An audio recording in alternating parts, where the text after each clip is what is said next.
નમસ્કાર, હું ડૉક્ટર ઉર્મન ધ્રુવ આપ સૌનું સ્વાગત કરું છું. અને આપણે વાતો કરી રહ્યા છીએ ટેલિફોન પર તબીબી સલાહ મેળવવાના ફાયદા, ગેરફાયદા અને કેટલાક ઉપાયો.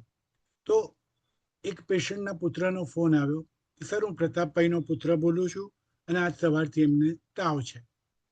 હવે દર્દીના સગાઓનું એવું માનવું છે કે ડૉક્ટરને દરેકે દરેક દર્દીની હિસ્ટ્રી, એક્ઝામિનેશનના ફાઇન્ડિંગ્સ અને એમને લખી આપેલી દવાઓ યાદ હોવી જોઈએ.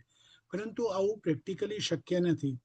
ઘણીવાર એક દિવસમાં 30થી 40 પેશન્ટ જોયા હોય તો સવારે જોયેલા દર્દીની સારવાર પણ ડૉક્ટરને સાંજે યાદ ના હોય એવું બની શકે. ઇવન ડૉક્ટરના ઓળખીતા જે કોઈ હોય એમના પ્રિસ્ક્રિપ્શન પણ ડૉક્ટરને મોઢે નથી હોતા. તો આવા કિસ્સામાં સૌથી સારો રસ્તો છે વોટ્સએપ પર પ્રિસ્ક્રિપ્શન મોકલવું. આ મહત્વની સલાહ છે, બરાબર ધ્યાન રાખજો. જ્યારે પણ તમારે કોઈ ટેલિફોનિક સલાહ તબીબ પાસેથી લેવી હોય તો તમારા દર્દીનું છેલ્લામાં છેલ્લું પ્રિસ્ક્રિપ્શન આગળ અને પાછળ ફોટા પાડીને મોકલી આપો. અને સાથે દર્દીને જે કંઈ તકલીફ થતી હોય એ લંબાણપૂર્વક કાં તો લખીને અથવા તો એને ઓડિયો રેકોર્ડ કરીને મોકલી આપો. વોટ્સએપમાં આ સુવિધા છે, એ શીખી લેવી જોઈએ. થોડીક રાહ જુઓ, એ પછી તરત ફોન નહીં કરો, કારણ કે ડૉક્ટર વોટ્સએપ ઉપર સતત હાજર હોય એ જરૂરી નથી. જો તમારા દર્દીની પરિસ્થિતિ એવી હોય કે તમે રાહ ના જોઈ શકો તો ડૉક્ટરના રિસેપ્શનિસ્ટને ફોન કરીને ડૉક્ટરના ક્લિનિક ઉપર અથવા તો ડૉક્ટર જે હોસ્પિટલ સાથે જોડાયેલા હોય ત્યાં પહોંચી જાઓ.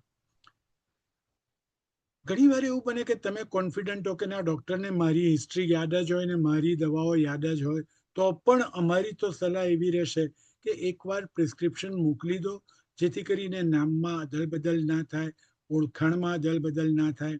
ડૉક્ટરને એક્ઝેક્ટલી યાદ રહે કે દર્દીને કઈ દવા ચાલુ છે.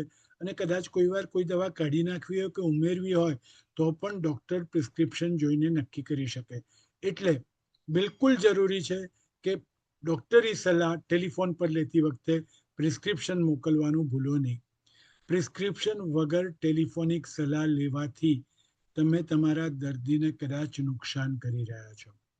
હા, આને માટે તમારે બે વસ્તુ કરવાની છે. જ્યારે પહેલી વાર તમે ડૉક્ટરને બતાવવા જાઓ ત્યારે એમને પૂછી લો કે શું તમે વોટ્સએપ પર આ પ્રક્રિયાથી સલાહ મેળવી શકો એમ છો, અને એને માટે કોઈ ચોક્કસ ટાઈમે જ પ્રિસ્ક્રિપ્શન મોકલવું જરૂરી છે. અને સાથે એ પણ પૂછી લો કે કોઈ ઇમરજન્સી ઊભી થાય અને ડૉક્ટરનો કોન્ટેક્ટ ના થાય તો અમે કઈ હોસ્પિટલ ઉપર પહોંચીએ તો તમારી કન્સલ્ટેશનની સુવિધા મળી શકે. તો આજે અહીંયા જ રોકાઈશું. તબીબી સલાહ ટેલિફોનથી લેવાના ફાયદા, ગેરફાયદા અને એના રસ્તાઓ અમે હજી પણ 1-2 દિવસ બતાવતા રહીશું.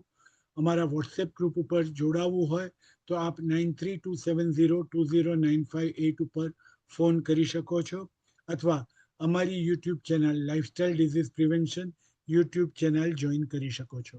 તો આજે અહીંયા જ રોકાઈશું. ફરી મળીશું કાલે. નમસ્કાર. ડૉક્ટર ધ્રુવ તરફથી પ્રણામ.